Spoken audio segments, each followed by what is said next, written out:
প্রিয় শিক্ষার্থী, আশা করি তোমরা সবাই ভালো আছো এবং নিরাপদে আছো। আমি সুব্রত কুমার দাস, প্রভাষক, উদ্ভিদ বিজ্ঞান বিভাগ, ঢাকা কলেজ, ঢাকা।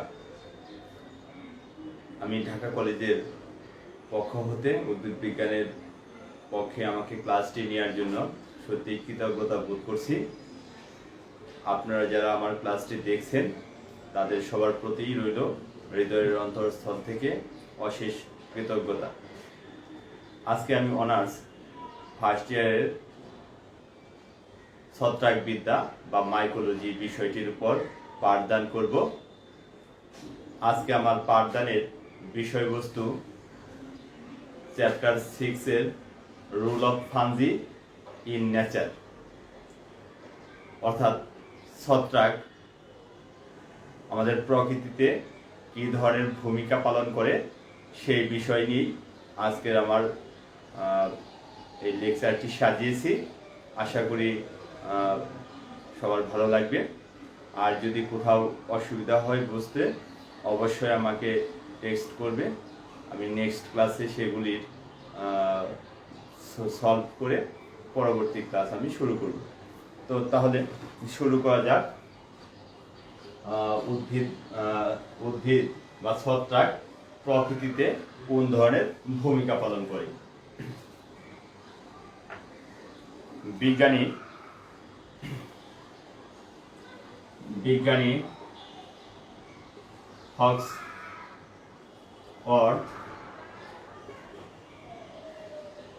হক্সওয়ার্থ বলেছেন যে প্রায় 50 লক্ষাধিক ফাঙ্গি বা ফাঙ্গাস আমাদের এই প্রকৃতিতে বিরাজমান। এই ছত্রাক সমূহ প্রকৃতিতে খুবই গুরুত্বপূর্ণ ভূমিকা পালন করে থাকে।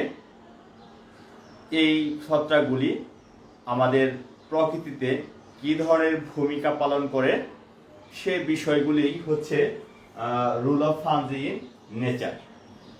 আমরা ইতপূর্বে অনেকগুলি ক্লাস দেখেছি এবং ছত্রাক সম্পর্কে আমরা কম বেশি সবাই জানি।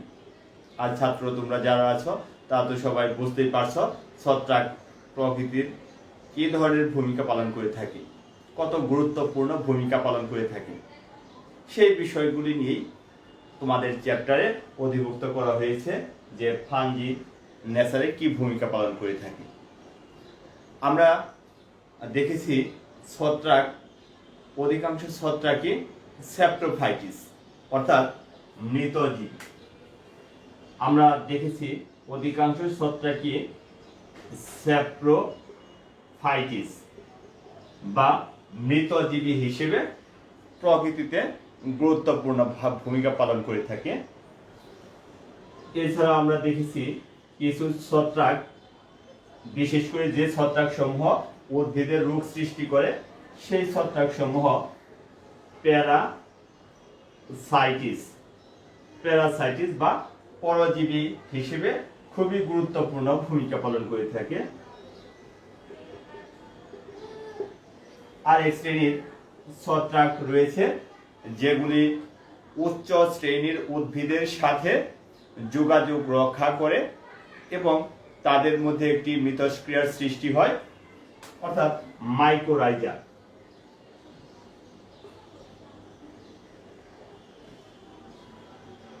মাইকোরাইজা দিকেও এক ধরনের ভূমিকা রয়েছে এবং কিছু কিছু ছত্রাক রয়েছে সে ছত্রাক সমূহ অনেক গুরুত্বপূর্ণ বিপাকীয় বস্তু বা মেটাবোলাইটস উৎপাদন করে থাকে। মেটাবোলাইটস উৎপাদন করে থাকে। এই মেটাবোলাইটস সমূহ আমাদের প্রাত্যহিক জীবনে খুবই গুরুত্বপূর্ণ ভূমিকা পালন করে থাকে। প্রিয় ছাত্ররা, তাহলে আমাদের আজকের যে পাঠ্যসূচি সেখানে বুঝতে পারছ যে কি বিষয়ের দিকে আমরা এগোচ্ছি। আমরা আজকে জানব স্যাপ্রোফাইটিস হিসেবে ছত্রাকের কি ভূমিকা এবং প্যারাসাইটিস বা পরজীবী হিসেবে ছত্রাক কি ভাইটাল রোল প্লে করে সেই বিষয়গুলি, এবং মাইক্রোরাইজি এবং মেটাবোলাইটস আমার পরবর্তী ক্লাসে আমি দেখানোর চেষ্টা করব। ওকে, তাহলে আমরা শুরু করব স্যাপ্রোফাইটিস সম্পর্কে।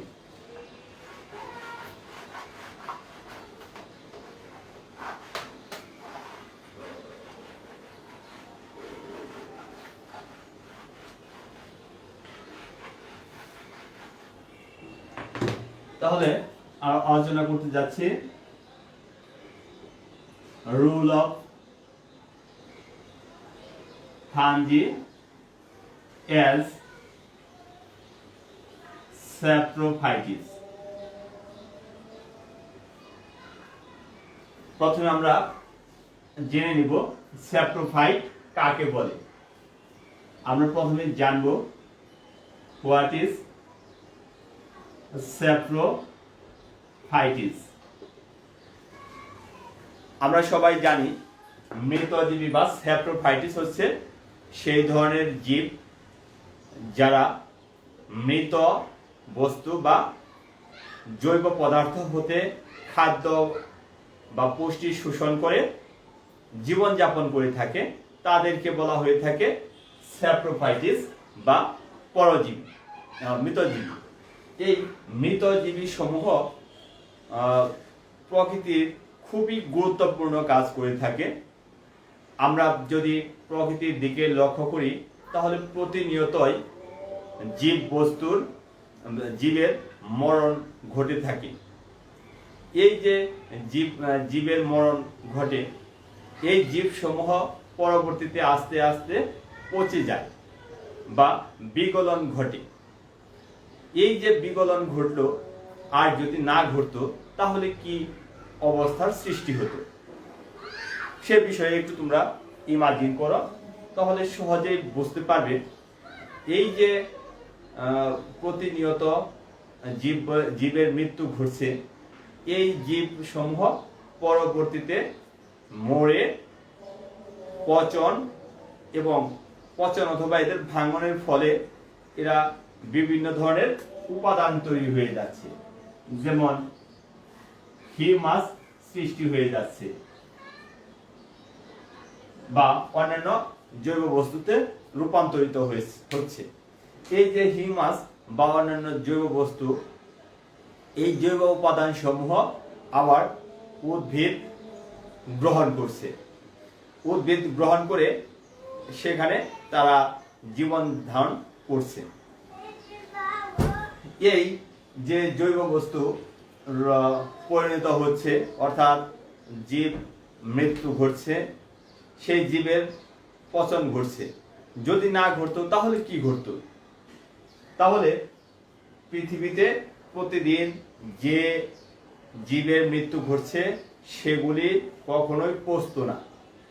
তাহলে প্রকৃতি বা আমাদের পৃথিবী একটা মৃত বস্তুর স্তূপে পরিণত হয়ে যেত এবং আমরা ওই মৃত বস্তুর স্তূপের মধ্যেই হারিয়ে যেতাম, তলিয়ে যেতাম। এই জন্য স্যাপ্রোফাইটিস বা মৃতজীবী ছত্রাক সমূহ বা অণুজীব সমূহ, এই যে প্রতিনিয়ত জীবের মৃত্যু ঘটছে তাদের উপর ক্রিয়াশীল হয় এবং এই সমস্ত জীবের প্রতি বা মৃত বস্তুর প্রতি বিভিন্ন ধরনের এনজাইম বা রাসায়নিক পদার্থ নিঃসৃত করে এবং ওই জীব দেহকে বা মৃতদেহকে পচিয়ে ফেলে এবং মাটির সাথে মিশিয়ে দেয়। এই যে মাটির সাথে মিশিয়ে দিল, ওই সমস্ত জীব দেহের মধ্যে কি কি উপাদান ছিল? ছিল কার্বন, মোম, রেজিন, সেলুলোজ, প্রোটিন, স্টার্চ। এই উপাদানগুলি কি ঘটে? তাদের সরলতম উপাদানে পরিণত হয় এবং পাশাপাশি কার্বন ডাই অক্সাইড নির্গত হয়। এই কার্বন ডাই অক্সাইড সমূহ প্রকৃতির মধ্যে থাকে এবং পানির সাথে মিশে উদ্ভিদ সমূহ ফটো ফটোসিনথেসিস প্রক্রিয়ায় খাদ্য বা কার্বোহাইড্রেট সৃষ্টি করে। এই কার্বোহাইড্রেট সমূহ আবার বিভিন্ন প্রাণী ভক্ষণ করে তাদের জীবন ধারণ করে থাকে। তাহলে আমরা দেখলাম এই স্যাপ্রোফাইটিস প্রকৃতিতে খুবই গুরুত্বপূর্ণ ভূমিকা পালন করছে। এখন আমরা কিছু স্পেসিফিকলি জানার চেষ্টা করব কি কি বিষয়ে স্যাপ্রোফাইটিস ভূমিকা পালন করে থাকে। তাহলে প্রথমে আসা যাক হিউমাস ক্রিয়েশন।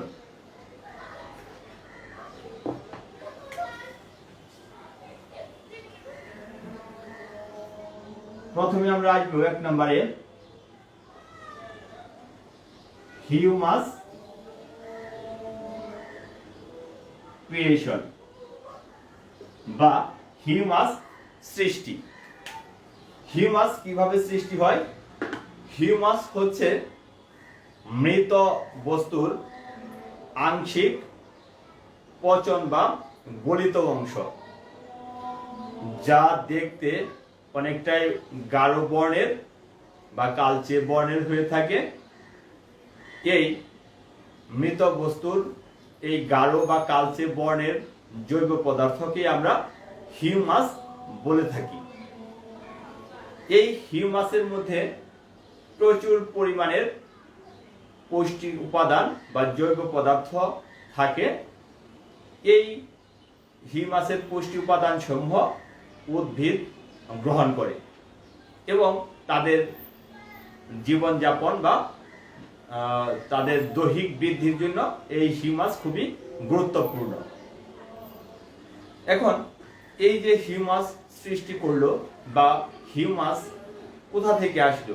একটি মৃত বস্তু থেকে হিউমাসটি চলে আসলো। তাহলে এই মৃত বস্তুর মধ্যে কি কি উপাদান থাকে? তাহলে এই মৃত বস্তুর মধ্যে রয়েছে কার্বোহাইড্রেটসের বিভিন্ন আবার প্রকারভেদ রয়েছে, যেমন সুগার, স্টার্চ, সেলুলোজ এটসেট্রা। এছাড়া রয়েছে প্রোটিন, রয়েছে লিপিড, ওয়াক্স বা মোম, রেজিন, পেকটিন, লিগনিন এটসেট্রা। তাহলে এই যে মৃত বস্তুর মধ্যে এই উপাদান সমূহ অবস্থান করে, সেই উপাদান সমূহ স্যাপ্রোফাইটিস বা মৃতজীবী ছত্রাক এছাড়াও আরো কিছু অণুজীব মিলে এদেরকে সরল উপাদানে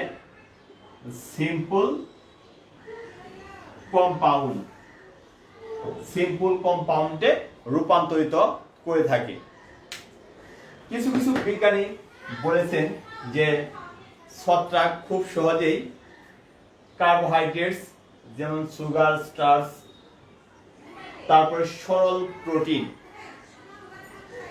লিপিড, এই সমস্ত উপাদান সমূহকে গলিয়ে এবং পচিয়ে ফেলতে পারে।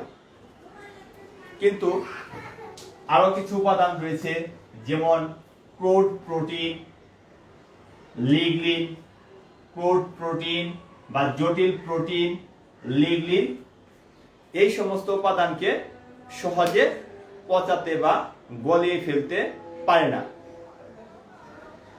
আবার আরেক দল বিজ্ঞানী বলেছেন যে হোয়াইট রড সৃষ্টিকারী যে ধরনের ফাঞ্জি রয়েছে, সেই হোয়াইট রড সৃষ্টিকারী ফাঞ্জি এই লিগলিনকে পরিবর্তিত করতে পারে বা গলিয়ে ফেলতে পারে।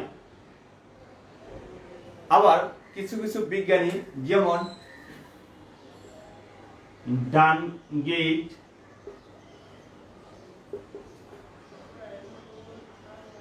2012 তিনি একটি মন্তব্য করেন যে কিছু কিছু লিগলিন বা জটিল উপাদান রয়েছে যেগুলি অনেক বছর পর্যন্ত অবিকৃত অবস্থায় থাকে। এই জন্য এই যে ফাঞ্জি, এই ফাঞ্জি খুবই ভাইটাল রোল ক্রিয়েট করে। যে সমস্ত উপাদান সহজে গলে না, সেই সমস্ত উপাদানের কে ফাঞ্জি গলিয়ে তাদের সরলতম উপাদানে পরিণত করতে সহায়তা করে। তাহলে আরেকটি গুরুত্বপূর্ণ একটি ওয়ার্ড আমরা শিখব, হিউমিফিকেশন। হিউমিফিকেশন, হিউমিফিকেশন কাকে বলে? এই যে এতক্ষণ আমরা দেখলাম মৃতদের দেহ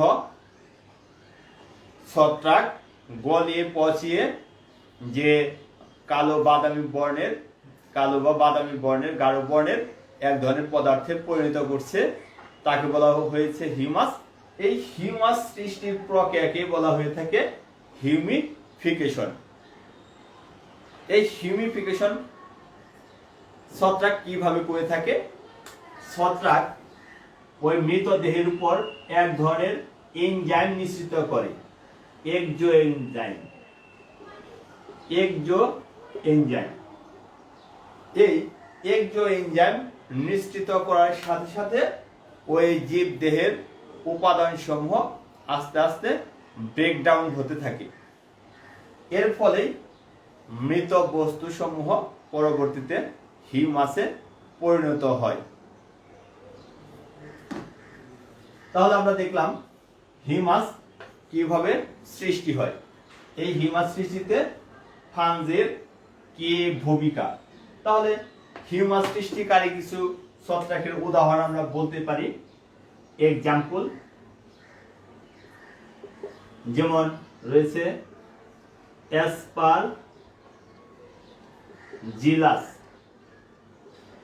অ্যাসপারজিলাস, ফিউজেরিয়াম,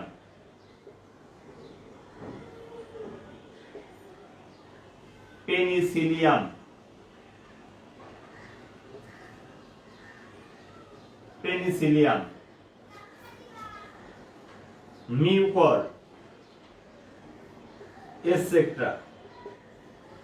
তাহলে অ্যাসপারজিলাস, ফিউজেরিয়াম, পেনিসিলিয়াম, মিউকর, এর আরো কিছু ছত্রাক রয়েছে যারা এই হিউমাস সৃষ্টিতে খুবই গুরুত্বপূর্ণ ভূমিকা পালন করে থাকে। আমরা দ্বিতীয় নম্বরে চলে যাব, সেলুলোজ ও হেমিসেলুলোজের বিগলন। তো cellulose and hemicellulose breakdown. Cellulose হচ্ছে কোষ প্রাচীরের একটি গুরুত্বপূর্ণ উপাদান। এই সেলুলোজ তৈরি হয় গ্লুকোজের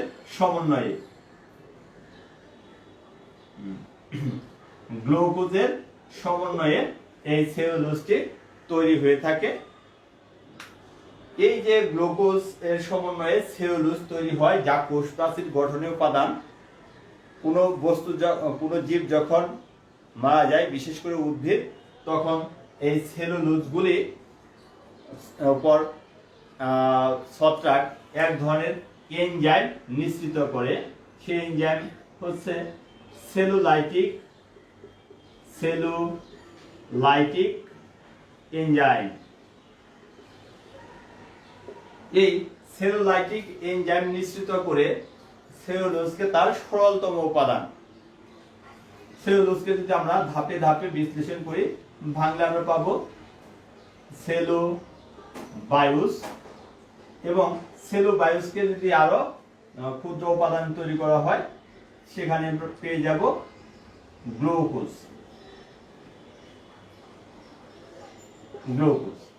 তাহলে এই সেলুলোজের উপর সেলুলাইটিক এনজাইম ছত্রাক নিঃসৃত করবে এবং তাদেরকে সরলতম উপাদানে পরিণত করবে।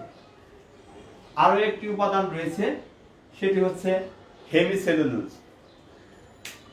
হেমিসেলুলোজও কোষ প্রাচীরের উপাদান, তবে এই সেলুলোজ ও হেমিসেলুলোজের সামান্য পার্থক্য রয়েছে গঠনগত দিকে। এই হেমিসেলুলোজ হচ্ছে গ্লুকোজের ক্ষুদ্রতম চেইন। এই হেমিসেলুলোজের উপরও ফাঙ্গাস হেমিসেলুলাইটিক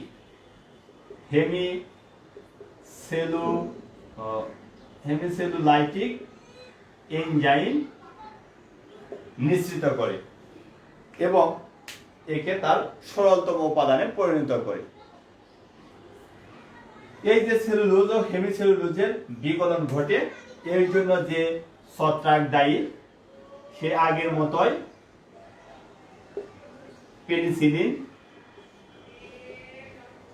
পেনিসিলিয়াম, অ্যাসপারজিলাস, মিউকরফিউজেরিয়াম, অল্টারনেরিয়া এই ধরনের ছত্রাক সমূহ সেলুলাইটিক এবং হেমিসেলুলাইটিক এনজাইম নিঃসৃত করে সেলুলোজ এবং হেমিসেলুলোজকে বিগলন করতে সহায়তা করে। এরপর আমরা দেখব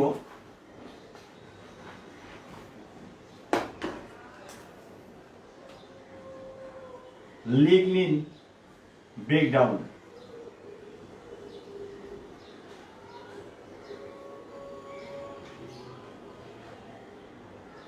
লিগনিন ব্রেকডাউন, লিগনিনের বিগলন। কিছু শ্রেণীর ছত্রাক রয়েছে বা বর্গের, যেমন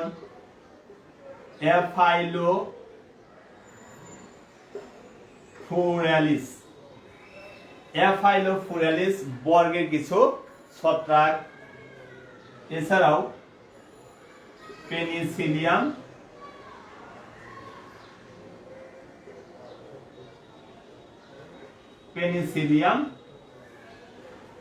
এই ছত্রাক সমূহ লিগনোলাইটিক এনজাইম নিঃসৃত করে এবং এই লিগনিনকে ভেঙে তার সরলতম উপাদানে পরিণত করে। তাহলে লিগনিন বিগলনে ফাঙ্গাস গুরুত্বপূর্ণ ভূমিকা পালন করে। Protein breakdown.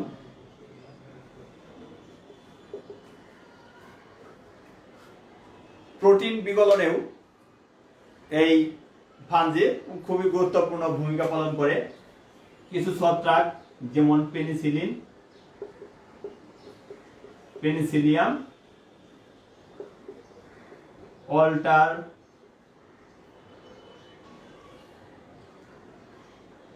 অল্টারনারিয়া এটসেট্রা এই ছত্রাক সমূহ প্রোটিওলাইটিক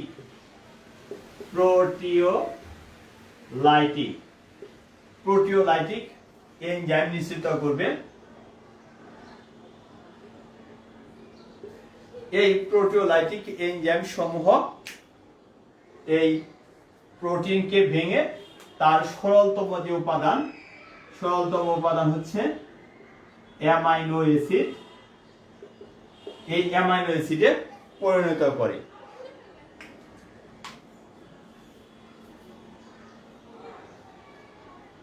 নাম্বার 5 আমরা এখানে আলোচনা করব বিভিন্ন ধরনের যে কাঠ রয়েছে,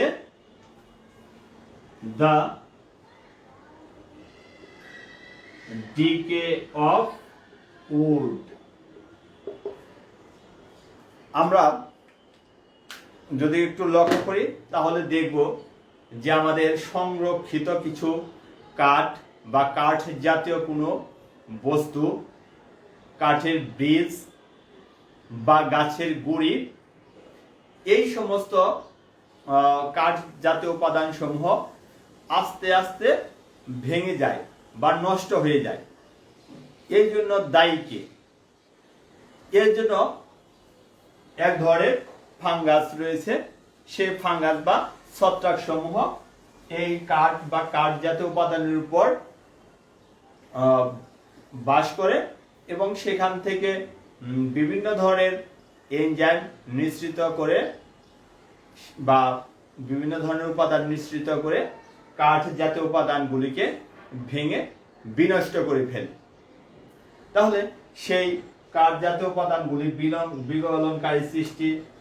বিগলন সৃষ্টিকারী ছত্রাকগুলির মধ্যে অন্যতম হচ্ছে পলিপুরাস, পাইথিয়াম, মিউকর, ফিউজেরিয়াম, আরো অনেক আছে। এই ফাঙ্গাস সমূহ কাঠ জাতীয় উপাদানের উপর বাস করে এবং তাদের ক্ষতি করে থাকে।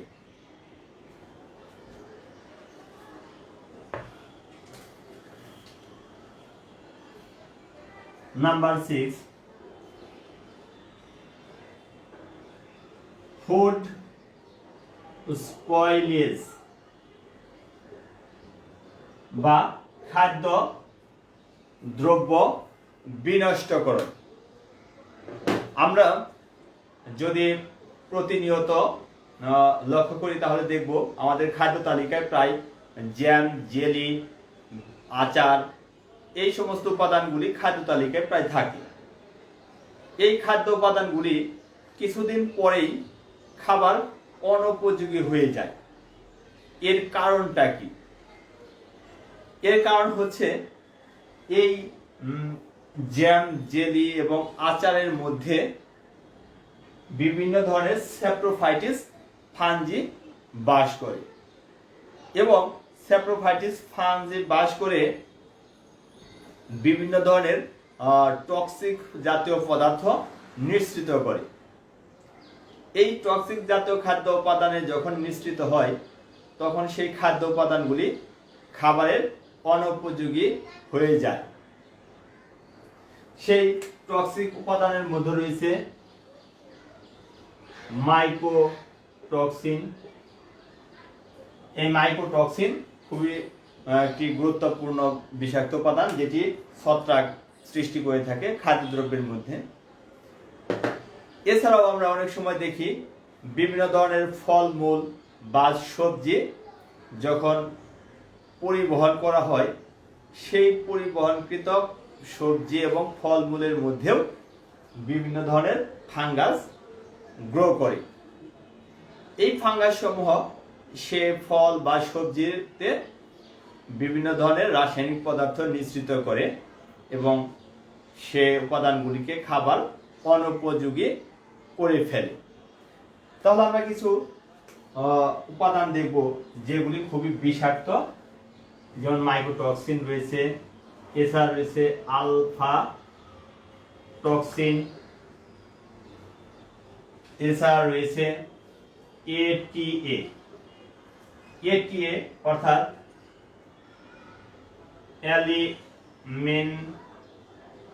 Elementary toxin এলিইন।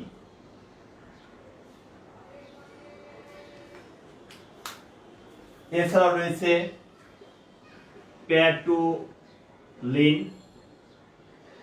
প্যাটুলিন।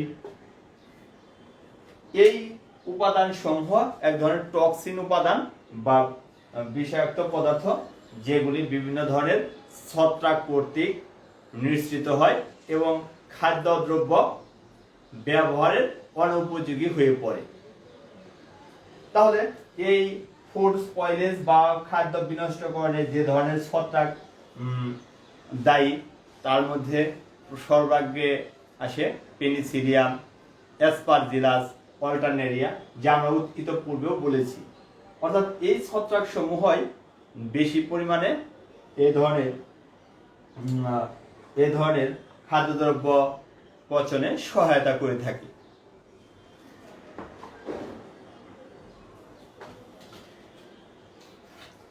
এছাড়াও আরো কিছু গুরুত্বপূর্ণ ভূমিকা পালন করে, যেমন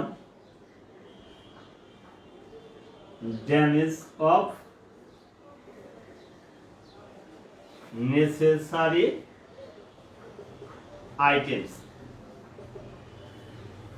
আমাদের নিত্য ব্যবহার্য বিভিন্ন ধরনের আসবাবপত্র রয়েছে, আমাদের ব্যবহারের জন্য জুতা, এছাড়া আরো আসবাবপত্র বা উপাদান যেগুলো আমরা প্রতিনিয়ত ব্যবহার করে থাকি, সেই উপাদানও আস্তে আস্তে বিভিন্ন শ্রেণীর ছত্রাক সেখানে বাসা বেঁধে সেই উপাদানগুলিকে নষ্ট করে ফেলে, ব্যবহারের অনুপযোগী করে থাকে। তাহলে আমরা দেখলাম এই স্যাপ্রোফাইটিস ছত্রাক সমূহ আমাদের প্রাত্যহিক জীবনে কি কি ভূমিকা পালন করে। এরপর আমরা একটু আলোচনা করব যে স্যাপ্রোফাইটিস ফাঙ্গাস সমূহ আমাদের খাদ্য তালিকায়ও খুবই গুরুত্বপূর্ণ ভূমিকা পালন করে থাকে। যদি আমরা বিভিন্ন ধরনের দামি রেস্টুরেন্ট কথা চিন্তা করি এবং বিশেষ কিছু দেশের দিকে আমরা তাকাই, যেমন ইউরোপ ও আমেরিকা, এছাড়াও অন্যান্য দেশ এবং বাংলাদেশেও খুবই জনপ্রিয় হয়েছে এই ছত্রাককে আমরা খাদ্য তালিকায় অন্তর্ভুক্ত করা। তাহলে ফুড বা খাদ্য হিসেবে ছত্রাক কি ভূমিকা পালন করে থাকে। আমরা সবাই মাশরুম সম্পর্কে জানি এবং চিনিও। এই মাশরুমের প্রায় 50টি প্রজাতি রয়েছে। এই 50টি প্রজাতির মাশরুম সমূহ বিভিন্নভাবে মানুষ ভক্ষণ করে থাকে এবং এই মাশরুমের মধ্যে হাই প্রোটিন রয়েছে, যেগুলি বিভিন্ন ধরনের ডিজিজ নিয়ন্ত্রণেও সহায়তা করে থাকে, যেমন ডায়াবেটিস, উচ্চ রক্তচাপ, এই ধরনের গুরুত্বপূর্ণ কাজে মাশরুম ব্যবহৃত হয়। তাই খাদ্য হিসেবে স্যাপ্রোফাইটিস বা মৃতজীবী ছত্রাক খুবই গুরুত্বপূর্ণ ভূমিকা পালন করে। কিছু এডিবল ফাঞ্জির নাম আমি লিখব, যেমন অ্যাগারিকাস, ব্রোনেসেন্স,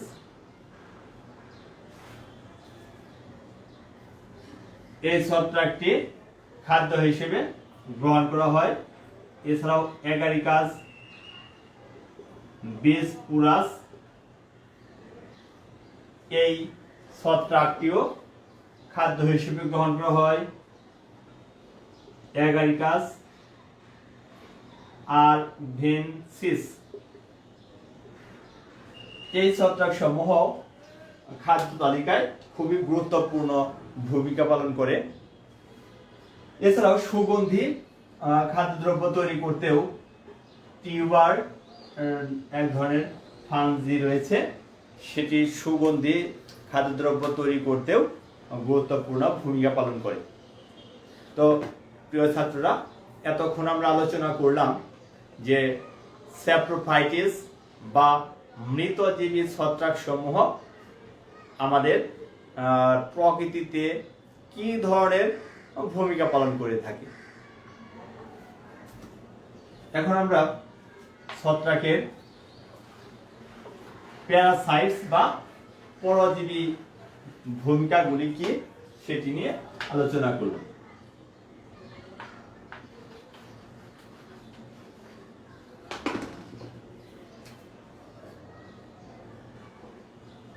প্যারাসাইটিস, তাহলে আমাদের জানতে হবে প্যারাসাইট কাকে বলে, পরজীবী কাকে বলে। পরজীবী হচ্ছে যে সমস্ত অণুজীব অন্য জীবের উপর বসবাস করে এবং ওই জীবের মধ্য হতে তার নিজের প্রয়োজনীয় পুষ্টি শোষণ করবে, পক্ষান্তরে বসবাসরত বা অবস্থানকারী জীবের ক্ষতি সাধন করবে, অর্থাৎ পোষকের ক্ষতি সাধন করবে, নিজেরা উপকৃত হবে। সেই ধরনের জীবদের বলা হয় পরজীবী বা প্যারাসাইটিস।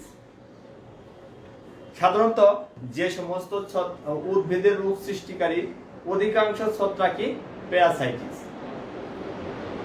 উদ্ভিদে এই প্যারাসাইট সমূহ বিভিন্নভাবে রোগ সৃষ্টি করে থাকে। সেই রোগ সৃষ্টিকারী ছত্রাকগুলি সম্পর্কে আমি এখন জানার চেষ্টা করব।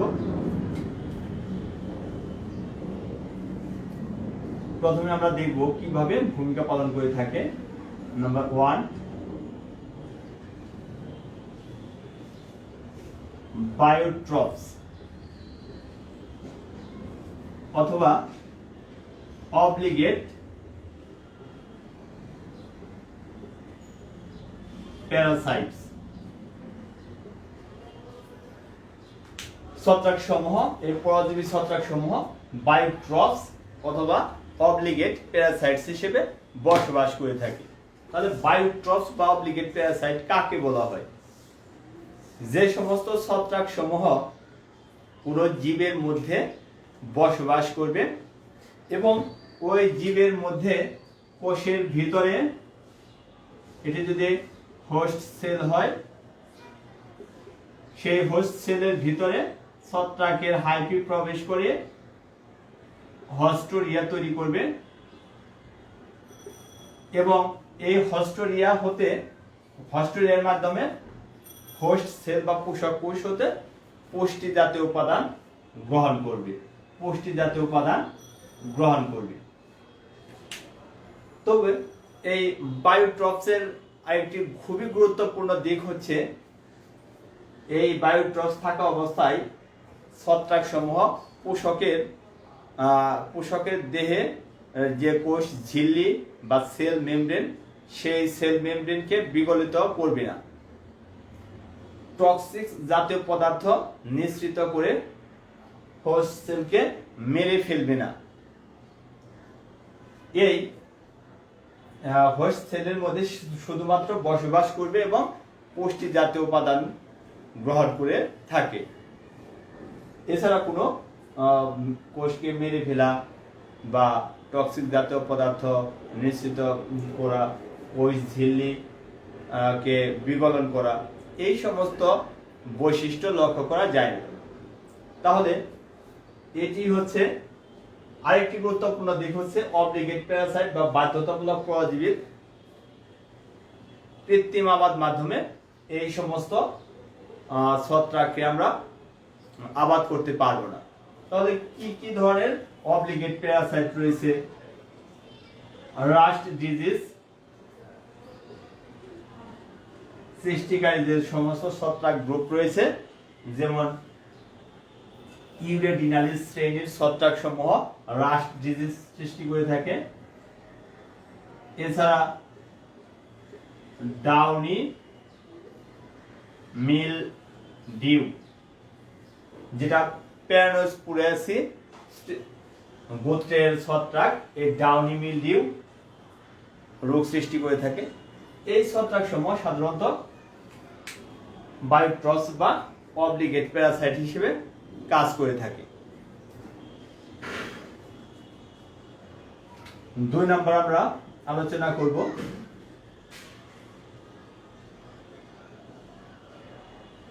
নেক্রোট্রপস।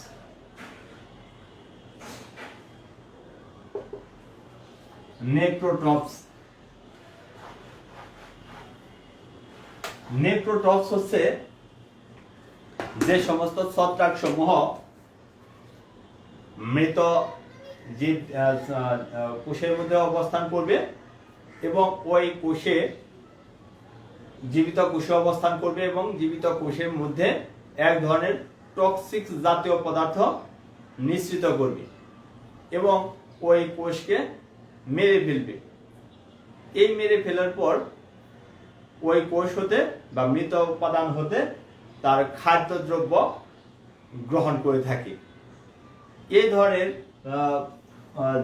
ছত্রাককে বলবো আমরা নেক্রোট্রপস। নেক্রোট্রপস ছত্রাকের অনেক উদাহরণ রয়েছে, যেমন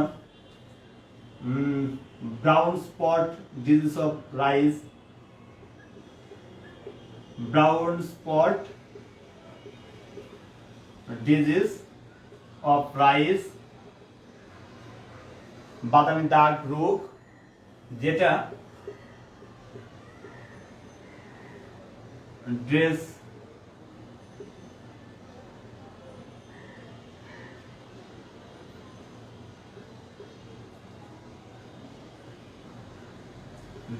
লেরা ওরাইজি, লেরা ওরাইজি সৃষ্ট এই brown spot disease of rice, এই রোগটির জন্য এইভাবে নেক্রোটক্স হিসেবে কাজ করে থাকে। আমরা যদি আজ দেখি tikka disease,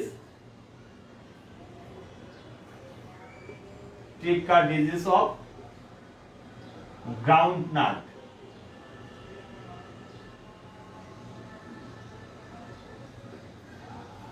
tikka disease of groundnut অর্থাৎ বাদামের টিক্কা ডিজিজ, সেটার জন্য এক ধরনের ছত্রাক কাজ করে থাকে সার্কোস্পোরা। এই সার্কোস্পোরা ছত্রাকটি বাদামের টিক্কা ডিজিজ সৃষ্টি করে থাকে। এরা এই নেক্রোটক্স হিসেবে কাজ করে থাকে।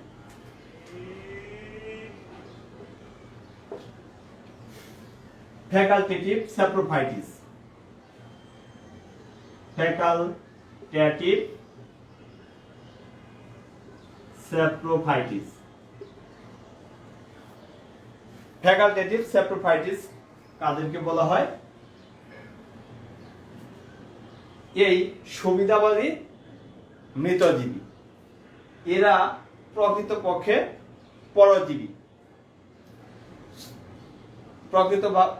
পরজীবী, কিন্তু এরা মৃতজীবী হিসেবেও জীব দেহ হতে বা মৃত বস্তু হতে খাদ্য শোষণ করে বেঁচে থাকতে পারে। তাদেরকে বলা হয় ফ্যাকাল্টেটিভ স্যাপ্রোফাইটিস, সুবিধাবাদী মৃতজীবী। সুবিধাবাদী মৃতজীবীর খুবই গুরুত্বপূর্ণ একটি উদাহরণ হলো sugar cane red spot of red rot of sugar cane।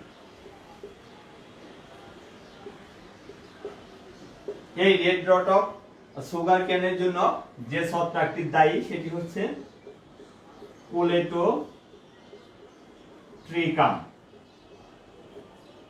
Colletotrichum. ছত্রাকটি এই রেড রট অফ সুগার ক্যানের কাণ্ড পচা যে রোগ, লাল পচা রোগ, তার জন্য কোলেটোট্রিকাম দায়ী।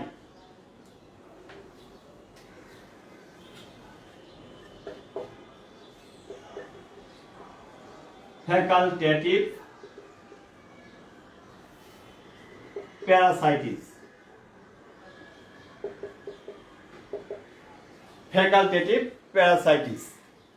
ফ্যাকাল্টেটিভ প্যারাসাইটিস হচ্ছে সেই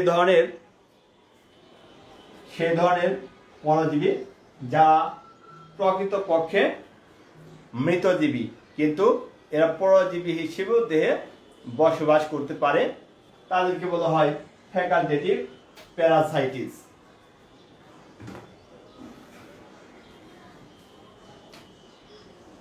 এরপর আমরা দেখব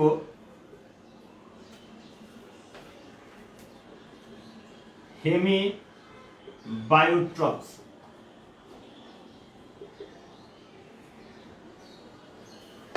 হেমিবায়োট্রপস হচ্ছে সেই ধরনের পরজীবী যারা প্রকৃতপক্ষে বায়োট্রপস হিসেবে আচরণ করে। প্রথম অবস্থায় এরা বায়োট্রপস হিসেবে আচরণ করবে এবং পরবর্তীতে এরা নেক্রোট্রপস হিসেবে পরিগণিত হবে। এই ধরনের ছত্রাককে বলা হয় হেমিবায়োট্রপস। আমি আবার বলি, যারা প্রথমে বায়োট্রপস হিসেবে যাত্রা শুরু করে এবং পরবর্তীতে নেক্রোট্রপস হিসেবেও এরা আচরণ করতে থাকে, সেই ধরনের ছত্রাক বলা হয় হেমিবায়োট্রপস। হেমিবায়োট্রপসের একটি উদাহরণ হচ্ছে মনিলিনিয়া। মনিলিনিয়া, এই মনিলিনিয়া একটি হেমিবায়োট্রপস হিসেবে আচরণ করে থাকে। আমরা যদি লক্ষ্য করি তাহলে দেখব যে এই ছত্রাক সমূহ বা পরজীবী ছত্রাক সমূহ উদ্ভিদের নানান ধরনের রোগ সৃষ্টি করে থাকে। কিছু কিছু পরজীবী ছত্রাক যারা একটি নির্দিষ্ট উদ্ভিদের উপর ক্রিয়াশীল, কিছু ছত্রাক কয়েকটি উদ্ভিদ প্রজাতির উপর ক্রিয়াশীল, আবার কিছু ছত্রাক শত শত উদ্ভিদ প্রজাতির উপরও রোগ সৃষ্টি করে থাকে। এছাড়াও কিছু বিশেষত্ব রয়েছে। সেই বিশেষত্ব হচ্ছে কিছু ছত্রাক পরজীবী যারা নির্দিষ্ট শ্রেণীর উদ্ভিদের মধ্যেই মাত্র বা গ্রুপের মধ্যেই জীবনযাপন করে থাকে বা ক্রিয়া করে থাকে, যেমন প্যানোস্পুরেলিস। প্যানোস্পুরেলিস বর্গের ছত্রাক সমূহ ডাউনি মিলডিউ রোগ সৃষ্টি করে থাকে। তাহলে এটা আমি মুছে দিচ্ছি।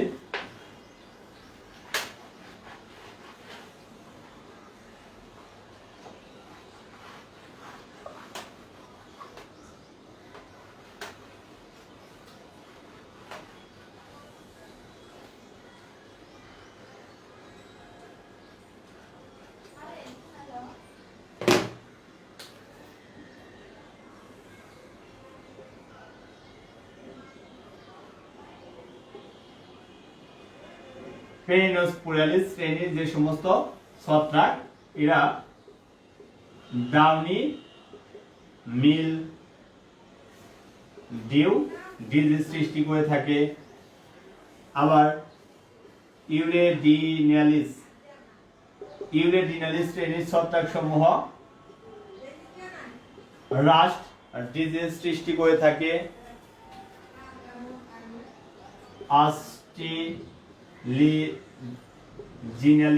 আস্টিলাজিনালিস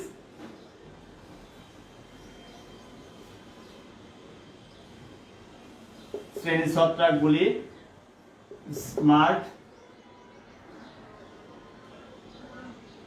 স্মার্ট ডিজিজ সৃষ্টি করে থাকে। তাহলে এই শ্রেণীর ছত্রাক সমূহ নির্দিষ্ট একটি গ্রুপকে আক্রমণ করে থাকে।